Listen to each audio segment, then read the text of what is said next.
I said, I'm telling you, you're not getting $1 billion. I said, you're not getting $1 billion. I'm going to be leaving here. And I think it was, 6 hours? I looked, I said, I'm leaving in 6 hours. If the prosecutor's not fired, you're not getting the money. Well, son of a bitch. Got fired. Good old classic Joe Biden corruption. I love this clip. You've seen it a million times. And it's still very, very relevant. I want to remind everybody when Joe Biden said this, and when he did it, actually, if it actually went down like that, and it didn't really, but Poroshenko thought it was very, very weird. President Poroshenko of Ukraine. Yeah, he knew what was going on. He knew he was being, it was kind of a shakedown. And also Zelensky, the hero of democracy. Everybody loves Zelensky. He got wind of this. He thought it was very strange. And remember, Hunter Biden. We've almost forgotten about Hunter Biden with all the trials and everything like that. This guy has faded from the news. Donald Trump asked a very legitimate question. Hey, I just saw this on the news. It's pretty weird. You know, you got Joe bragging about getting this guy fired. What's that all about? Just for asking that question, they impeached him. Democrats impeached him. Remember? We went through that whole thing with Vindman and Yanushchenko and Yanukovych and the rest of them pointing their finger so self-righteously. And where are we today? An out-of-control border, right? We all know that. It is like almost deliberately so. I think it is deliberately so. And Alejandro Mayorkas presides over this, and he's just fine with it. He always has that smug look on his face. If anything is impeachable, this is impeachable. And they tried. Oh boy, they tried. But Republicans couldn't get it together. Democrats, they got to give them this. They hold firm, don't they? And the great big trial went kaput today. On this vote, the yeas are 51, the nays are 49. The point of order is well taken. Article 2 falls. Madam President, Majority Leader's recognized. I move to adjourn the impeachment trial of Alejandro N. Mayorkas, sine die, and I ask for the yeas and nays. And that's it. Democrats outmaneuvered Republicans once again. We couldn't at least have had a trial. It bothers me. Doesn't it bother you? I don't like it. I don't like a lot of things right now. Got to wait till November, I guess. Do whatever we can in the meantime. It's bad. It's sad. All right, there are some things we can do in the meantime. You know, this hideous anti-Semitism, pro-terrorist scene we see on American campuses all over the place. Republicans on the Capitol Hill, and good people everywhere, don't like this. And again, that Elise Stefanik was fantastic today, questioning the president of Columbia University as to why so much of this seems to be tolerated on America's elite, so-called elite campuses. Let me bring your attention to Muhammad Abdu, who was hired after the October 7th terrorist attack against Israel. He, on October 11th, posted, yes, I'm with Hamas and Hezbollah and Islamic Jihad. He also decried false reports accusing Arabs and Muslims of decapitating the heads of children and being rapists. We know that there were decapitations of babies, of innocent Israeli citizens, of seniors, of women. There were rapes, and yet Columbia hired this individual as a professor. How did that hiring process work? Were you aware of those statements before the hiring? I share with you your repugnance at those remarks. I completely understand that.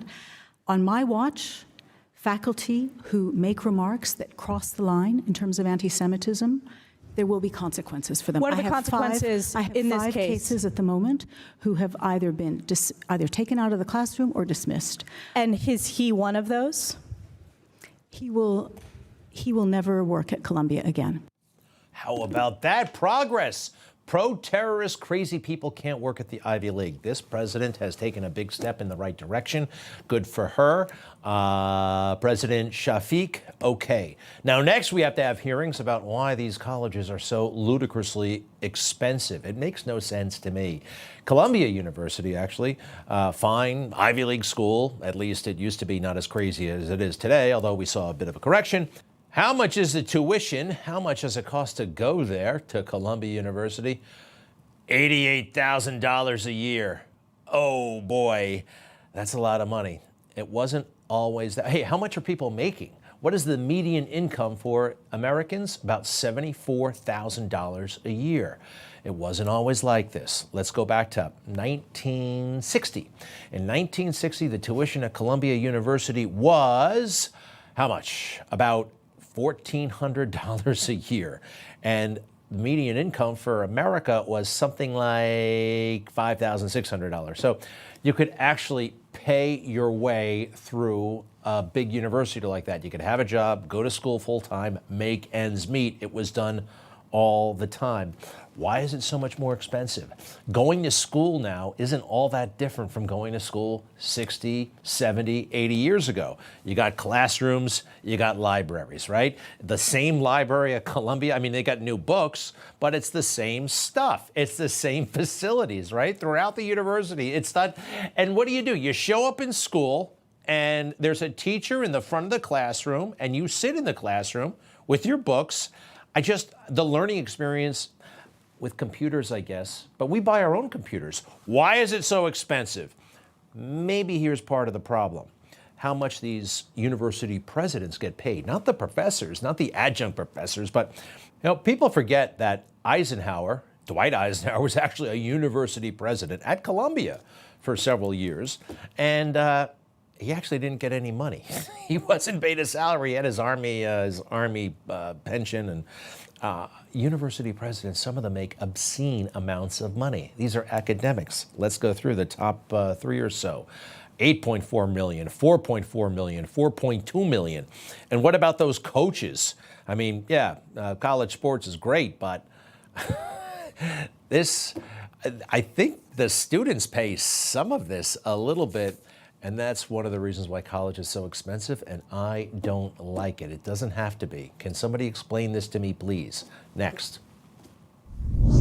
He got shot down in New Guinea, and they never found the body because there were a lot of cannibals for real in that part of New Guinea. And he volunteered because someone couldn't make it. He got shot down in an area where there were a lot of cannibals in New Guinea. Time. Oh, gosh, Joe Biden mumbling and grumbling about cannibals. A totally gross and untrue story, talking about Uncle Finnegan or Uncle somebody who got shot down. Well, it wasn't over New Guinea, it was over the water, and he wasn't eaten by people, but Joe just had to make a story gross. And he also had to tell a story that was untrue. There, and this one about President Trump, you got to remember, this is not, no matter how loud and angry Joe you get, that doesn't make it true. He said that those soldiers who gave their lives were, quote, was his quote, suckers and losers. Suckers and losers, he said it. Who the hell does he think he is? Who does he think he is? These are heroes. Who does he think we are? Chumps? We know this story is fake. Now, somebody got to Joe. That was yesterday in Scranton. They said, you got to tell that. If you want to tell that story again, you got to calm down. All right? Calm down when you're talking about President Trump. Of what my opponent said in Paris not too long ago. They asked him to go visit American grave sites. He said no, he wouldn't do it because they were all suckers and losers. I'm not making that up. What I was thinking about when I was standing there was when Trump refused to go up to the memorial for veterans in Paris, and he said they're a bunch of suckers and losers.